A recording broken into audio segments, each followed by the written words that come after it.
Assalamualaikum warahmatullahi wabarakatuh.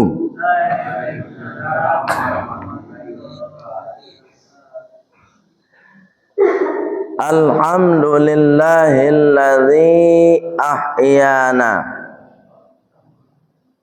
Segala puji milik Allah yang telah menghidupkan kita, yang telah menghidupkan kita ba'dama amatana, setelah tadi malam kita semua dimatikan oleh Allah. Wa ilaihi nusyur, dan cepat ataupun lambat, sekarang, nanti, ataupun besok, ataupun nusa, kita semua pasti segera menghadap Allah Subhanahu wa ta'ala. Asyhadu an la ilaha illallah wa asyhadu anna Muhammadar Rasulullah. Allahumma salli wa sallim ala sayyidina Muhammad wa ala alihi wa sahbihi ajma'in. Amma ba'd. Qala Allah Ta'ala fil Qur'anil Karim. Bismillahirrahmanirrahim. Rabbi shrah li sadri wa yassir li amri wahlul 'uqdatam min lisani yafqahu qawli. Wa qala aidan Bismillahirrahmanirrahim.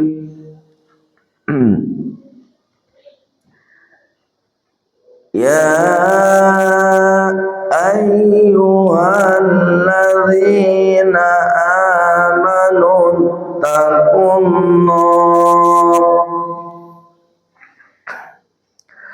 wabtaghu ilaihil wasilah wajahidu fi sabilihi la'allakum tuflihun. Sadaqallahul azim. Bapak Ibu pengurus masjid yang sama kita hormati dan insyaallah dimuliakan oleh Allah Subhanahu wa taala. Mulai dari ketua hingga kepada imam tetap kita yang sudah mengimami salat subuh kita berjamaah. Mudah-mudahan salat subuh kita diterima oleh Allah Subhanahu wa taala. Bapak Ibu jamaah salat subuh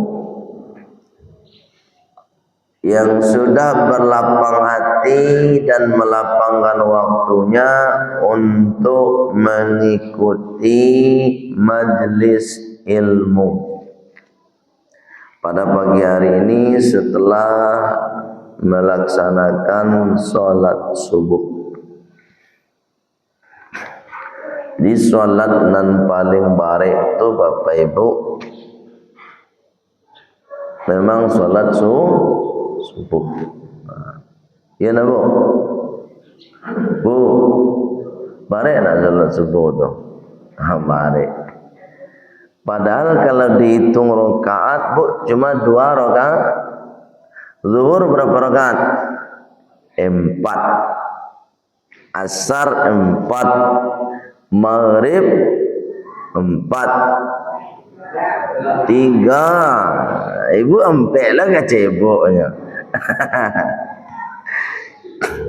Tu mau jibuk mengantuk atau tidak kira iya. Ada juga nama mengantuk. Maghrib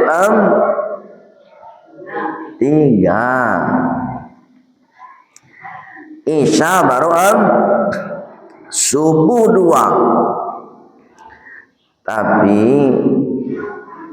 walaupun 2 rakaat ya balik subuh Bapak. Tapi Bapak Ibu alhamdulillah dengan hati yang ikhlas, kemudian dengan penuh keyakinan, walaupun mato mangantua, tetap sholat subuh berjamaah. Nah ini yang perlu Pak Ibu. Dan sebab itu sholat subuh itu perlu kita jaga, karena sekalipun 2 rakaat, kalau kita tidak ada kesungguhan, maka sangat sulit untuk melaksanakan sholat subuh berjamaah. Bapak Ibu yang dimuliakan Allah Subhanahu wa taala. Kajian kita Bapak Ibu pagi kini ko surat Al-Maidah. Surat apa? Surat Al-Maidah, ayatnya ayat 35. Ayat 35. Apa kata Allah untuk kita semua, termasuk untuk diri hamba? Ya ayyuhalladzina amanu taqullah. Wahai orang yang telah beriman. Kita semua telah beriman. Kenapa telah beriman? Karena kita Islamnya sajalah lahir. Sejak lahir awak Islam. Bagus sejak lahirlah Islam buya. Sebab orang gaya awak Islam. Ada tak siku orang gayanya non Islam? Tak ada kan? Tak ada. Dulu orang kayaknya non Islam. Nah, berarti kan Islam tu. Satu awan nadir termasuk diri hamba Bapak Ibu. Orang kayak kita, ketika awak di dalam rahimnya, dalam kandungan ibunda kita di dalam rahim seorang ibu yang beragama Islam. Sehingga tiba masanya awak lahir, maka lahirnya kita itu Bapak Ibu sudah dalam keadaan beragama Islam. Itu namanya Islam keturunan. Nyo dulu Islam ko Bapak Ibu, lah usia sekian tahun, nyo lah puluhan tahun barunya Islam. Dah ya? Yang Kristen agamanya atau agama yang lain. Contoh seperti kemarin tanggal 10 Zulhijjah ada seorang ustadz meninggal dunia di atas mimbar sedang menyampaikan khutbah Jumat yang kedua. Namanya Dr. Muhammad Yahya Waloni. Itu kan masuk tuh viral tuh tingkat internasional. Sampai ke luar negara itu pendeta-pendeta tuh komentar tuh. Dia mantan pendeta. Lahir non Islam. orang gaeknya Kristen keduanya. Laki-laki Kristen, padusinya Kristen. Besar dalam keadaan Kristen juga. Bahkan dia sampai kuliah S1 masih Kristen. Kuliah juga S2 masih juga Kristen. Sampai kuliah S3, Pak. Gelarnya itu kan doktornya doktor Kristen. Tapi hebatnya Bapak Ibu, karena dapat hidayah namanya. Nah, ini hebatnya orang kalau lah dapat hidayah kok Bapak Ibu. Amo sehari sabalun mati kalau dapat hidayah itu di jalan Nambana. Katiko tahun 2006 dapat hidayah sehingga masuk Islam. Sejak tahun 2006 sampai tahun 2025 bulan Zulhijjah kemarin, 2 bulan lalu atau sebulan lalu kurang lebih, tanggal 10 Zulhijjah, keyakinannya Bapak Ibu, keimanannya kepada Allah tidak pernah berubah sedikit pun. Bahkan ada dalam ceramah-ceramah beliau itu, boleh Bapak Ibu lihat tuh di YouTube, banyak beredar itu. Apa kata beliau? Saya tidak akan pernah berhenti menyampaikan kebenaran Islam sampai saya mati. Nah, itu Pak Ibu, mantan kapi yang ada itu doa. Mantan kapi. Awak ndak lo para lu ada itu bana le. Cukup meramen masaji salah deh Pak. Coba awak sebut, saya tidak akan berhenti salat berjamaah di masjid sampai mati. Baik itu. Saya tidak akan berhenti meramaikan masjid sampai mati. Coba awak muda itu. Saya sedang mantan kapi aja bisa Pak. Oh ya kiranya Pak, dek keyakinan dan kesungguhannya seperti itu, ceramah dari satu tempat ke tempat yang lain, dari Pulau Jawa, Sumatera, Lampung, Palembang, Jambi, Sumatera Barat, Medan, Aceh, Batam, Malaysia. Setiap tahun beliau tu berputar-putar seluruh Indonesia dengan mobil sendiri, sopirnya beliau sendiri, beli minyak sendiri, bayar hotel sendiri. Itu setiap tahun Pak Ibu. Sehingga apa yang terjadi? Allah kasih hadiah yang mulia beliau.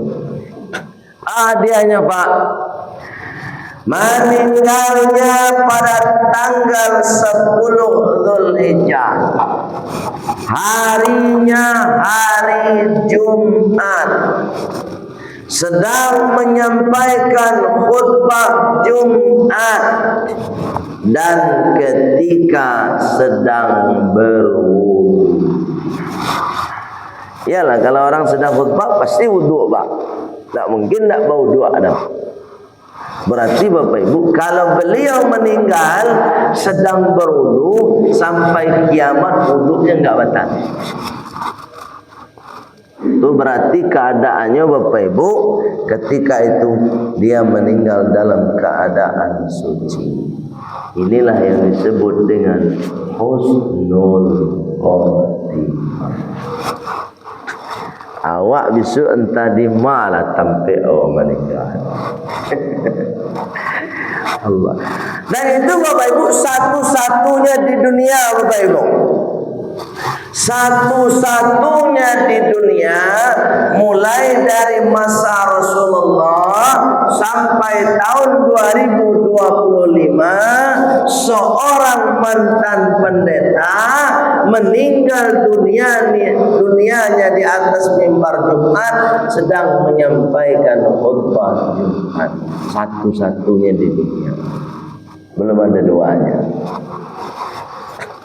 Sebab itu Bapak Ibu, ini menjadi motivasi bagi kita supaya kita ini orang yang beriman dari lahir ini bisa hendaknya meniru kesungguhan beliau dalam mempertahankan kekuatan keyakinan kita kepada Allah Subhanahu wa taala. Jangan mudah goyang kita. Ini kadang-kadang pakai Supermi aja satu kardus bareng sakaruang lalu bahasa keyakinan. Dulu ketika gempa bumi tahun 2009, ya kan, di Pariaman datang tuh orang-orang kristenisasi, bawa beras, bawa Supermi satu kardus. Orang sedang susah kan karena gempa dulu tahun 2009. Nyo bagian kitab untuk disuruh masuk Kristen, suruh murtad. Kita jangan seperti itu. Bagaimanapun kondisi kita, bagaimanapun ekonomi kita, semiskin-miskin kita hidup, Bapak Ibu, jangan sampai kita murtad. Ini perlu diperhatikan, Pak. Semiskin-miskin kita hidup, kalau matinya tetap dalam Islam. Jangan sampai karena miskin awak pindah agama pula. Memangnya pindah agama membuat kaya indah juga. Jadi nak membuat awak kaya itu tergantung takdir Allah dan usaha kita ketika hidup. Karena Allah tu punya takdir. Takdir itu tergantung usaha. Kalau sudah berusaha tidak juga kaya-kaya, berarti memang itu takdir kita. Pindah pun kita ke agama yang lain tetap begitu. Dan sebab itu apa Ibu Indonesia karena Allah Subhanahu wa taala, pesan kita yang pertama pagi hari ini, tetap kuatkan keimanan, jaga keyakinan kita kepada Allah sampai kita dibungkus dengan kain kafan. Satu. Yang kedua,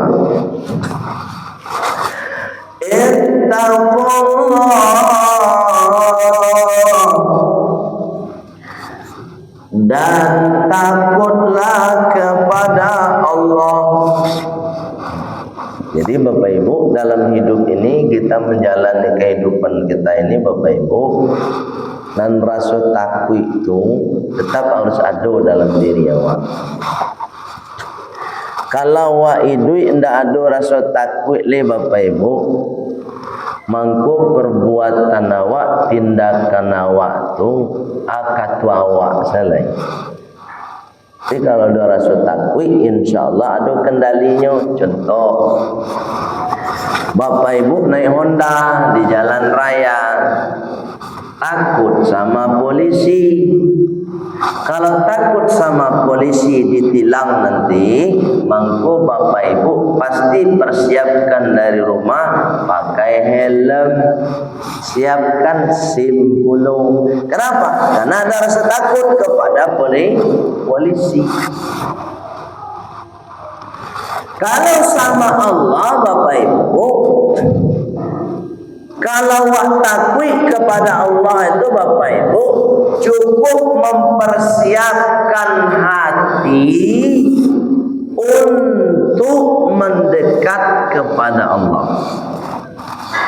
Itunya Pak.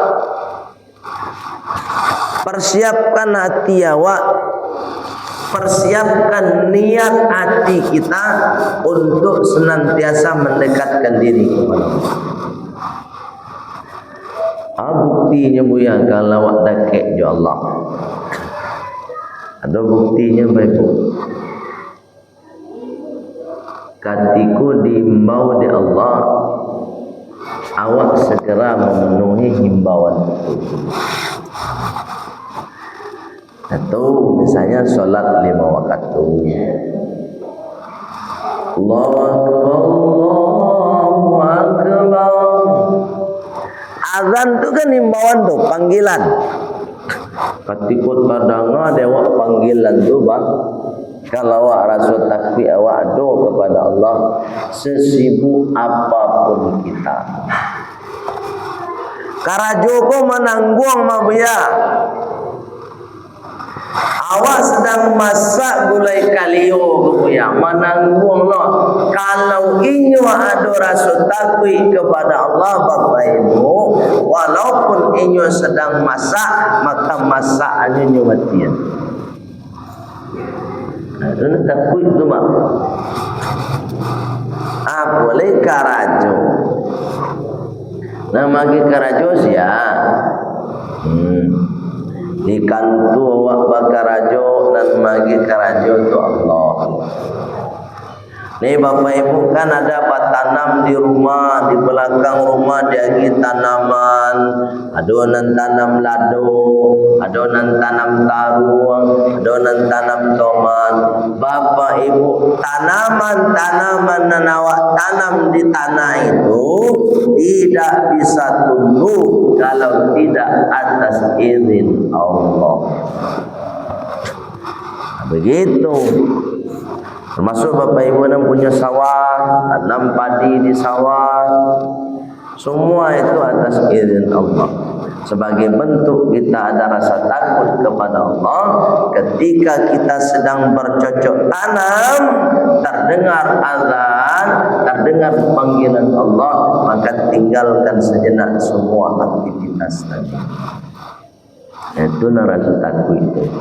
Jadi awak pun dikontrol taruh oleh Allah. Jadi nan mengontrol diri awak bukan CCTV lah diri awak diri awak surang karena rasa takut tadi. Manusia mungkin bisa awak bohongi Pak Ibu, tapi Allah tak bisa kita bohong.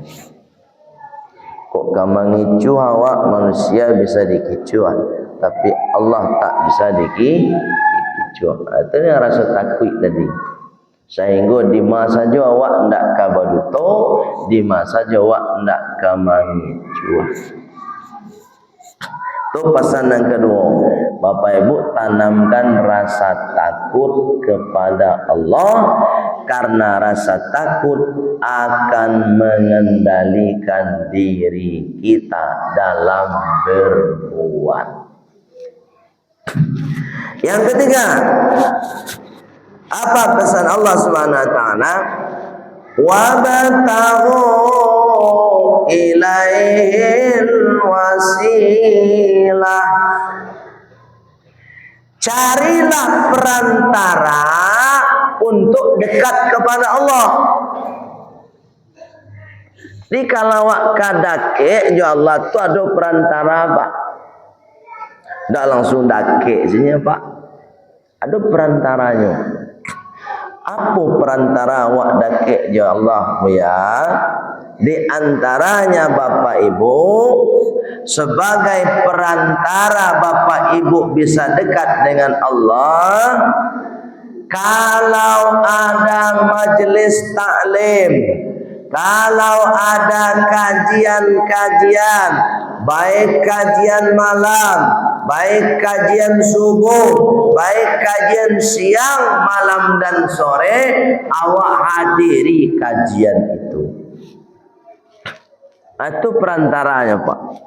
Sebab dengan menghadiri kajian seperti itu, mangko pangana awak tabuka pulo, dapet pulo awak ilmu. Itu nam perantara atau Pak Ibu.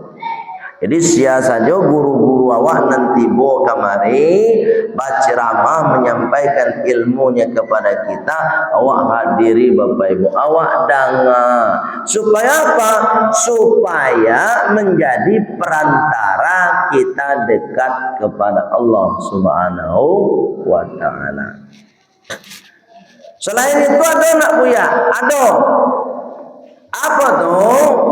Ala bizikrillah tatmainnul qulub. Kata Allah, ingatlah oleh kalian dengan ingat kepada Allah Subhanahu wa taala, kalian akan tanam jiwanya. Jadi Bapak Ibu, kalau ingin dekat dengan Allah tu, cara yang kedua selain menambah ilmu, awak harus banyak zikir kepada Allah. Kalau ndak zikir, awak ndak kadake wajah Allah Bapak Ibu. Atau makanya solat yang awak lakukan tadi Pak, ya Bu ya, kan awak kan solat tadi, sempurnakan dengan zikir setelah solat. Itu makanya selesai sholat zikir dulu. Astaghfirullahaladzim, astaghfirullahaladzim. Terus sampai selesai zikir, kemudian doa. Dan itu belum banyak zikir kita Pak Ibu. Zikir setelah sholat itu sangene, baru sangene. Itu bila tambahan Ibu ya, setiap saat dan dimanapun kita berada. Sambil berjalan pun bisa awak zikir. Contoh nih, setelah sholat maghrib sampai isya. Setelah sholat maghrib di Siko ada nak kajian Pak? Tidak ada tak?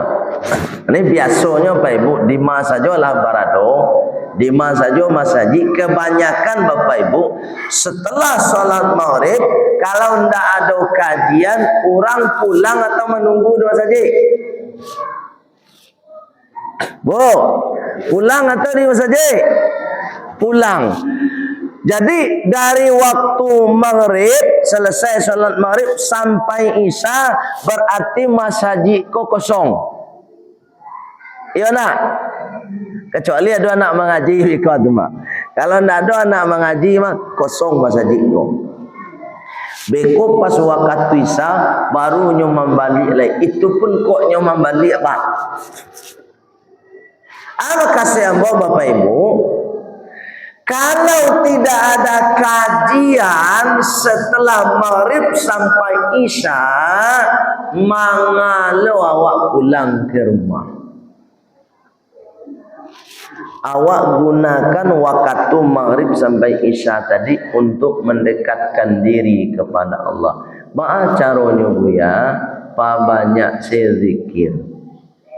Seindah-indahnya kok mohon maaf cakap Bapak Ibu, kecil Rasulullah, afdhalul zikri, sebaik-baik zikir bitilawatil Quran, dengan membaca Al-Quran. Wa afdhalul zikri la ilaha illallah, dan sebaik-baik zikir setelah membaca Al-Quran adalah membaca kalimat la ilaha illallah.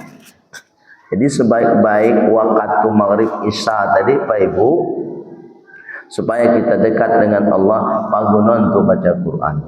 Kiranya di antara awak bukan ada yang tidak bisa baca Quran. Kalau tidak bisa baca Quran, kecek Rasulullah, dari maghrib sampai isya itu Bapak Ibu banyak sih membaca la ilaha illallah. Dari habis maghrib Pak sampai isya tu la ilaha illallah, la ilaha illallah, sebanyak-banyaknya sampai waktu isya masuk. Berapa pahala tu Bu ya? Bapak Ibu kalau cari pahala, kalau baca Al-Quran kan 1 huruf 10 pahala tu. Kalau sampai isya tu berapa banyak tu? Tak tahu itu. Berarti awak kalau cari pahala, kalau membaca la ilaha illallah Bapak Ibu, sekali Bapak Ibu membaca la ilaha illallah, dapat pahala 122. Sekali baca tu dapat pahala 120. Apalagi dari habis maghrib sampai isya, baralo banyak awak membaca la ilaha illallah, kali saja 122. Itu cara kita Bapak Ibu mendekatkan diri kepada Allah. Kalau tidak dengan demikian Bapak Ibu, maka kita masih ada jarak dengan Allah Subhanahu wa taala. Masih ada jarak, Pak. Kalau sholat 5 waktu ini kan kewajiban. Sakit sehat tetap wajib sholat. Asal inyolah baligh saja, la mukallaf orangnya dan indak gilo Bapak Ibu, wajib sholat. Itulah pasti harus dilaksanakan. Tapi di luar sholat Bapak Ibu, perantara kita supaya lebih dekat kepada Allah itu adalah dengan zikir kepada Allah Subhanahu wa taala. Kalau selesai sholat, zikir kita mungkin sangenek. Tapi kalau di luar jam sholat bisa kita khususkan. Termasuk salah satunya Bapak Ibu, selesai sholat maghrib menjelang waktu isya datang, kurang lebih paling lama itu 35 menit dari waktu maghrib sampai isya. Sebanyak 35 menit itu kita manfaatkan untuk berzikir, diam saja di masjid supaya masjid kita tetap berisi di antara waktu maghrib dan isya. Sebab kebanyakan Bapak Ibu tidak di masjid kita ya, di masjid-masjid yang lain juga begitu. Habis maghrib tu langang tak bau-bang itu. Apalagi ini ada program wali kota kita terkait dengan semat surau. Semat surau. Apa itu semat surau, Bu? Apa kaya semat surau itu? Semat itu artinya apa? Semat itu apa artinya? Bu, Ali tahu program kok? Anyang kira mah. Nggak tahu dah. Petang nak dibuka di Pak Wali di Masjid Raya Sumbar mah. Semat surau. Inti dari semat surau itu Bapak Ibu, awak maramayan surau, anak-anak awak sanang ke surau, anak-anak awak sanangnya di masjid kok inyo betah, awak pun betah di masjid, itu namanya semat surau. Lah dia don program tu dek wali kota awak. Tinggal awak saya meramen ni.